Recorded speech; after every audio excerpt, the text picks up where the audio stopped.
This is France News Brief, your daily roundup of the headlines in France.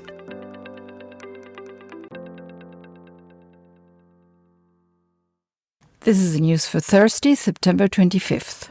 Former French President Nicolas Sarkozy was sentenced to 5 years in prison in relation to the Libyan campaign financing case. The former president was found guilty of criminal conspiracy, but was acquitted of corruption charges, as reported by RFI.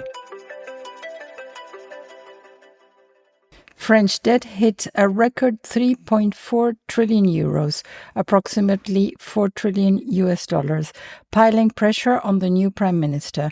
Figures from the ANSEE Statistics Agency show Prime Minister Le Cornu, the former defense minister, now faces a debt that amounted to 115.6% of France's gross domestic product in the second quarter, as reported by Le Monde.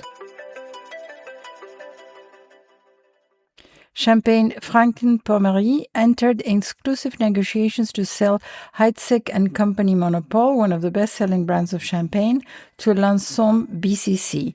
Financial details were not disclosed, as reported by Le Figaro. In a turning point against HIV, a highly effective drug, lenacapavir, is to be offered at just 34 euros, approximately $40 per year in France.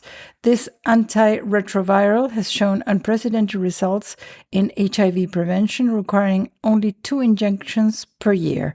Its manufacturer initially had marketed at a price of 28,000, as reported by Le Monde.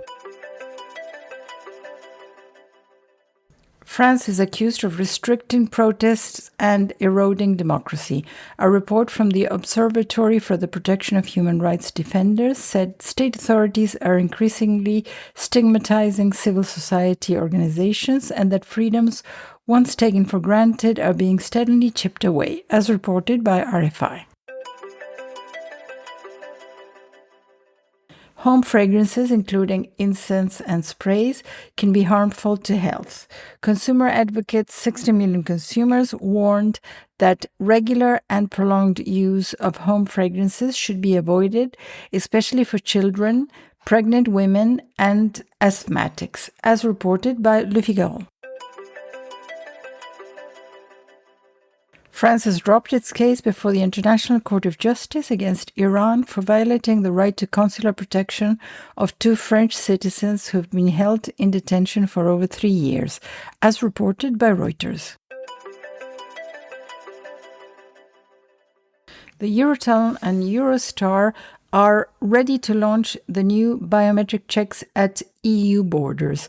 The entry-exit system, called EES, which will begin rolling out on October 12th, will record the contact details and biometric data of affected travelers in order to track overstays and entry refusals, as reported by Le Figaro.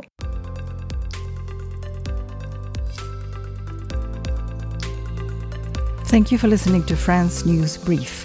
Join us every weekday for a quick daily roundup of the latest news in France. Stay informed.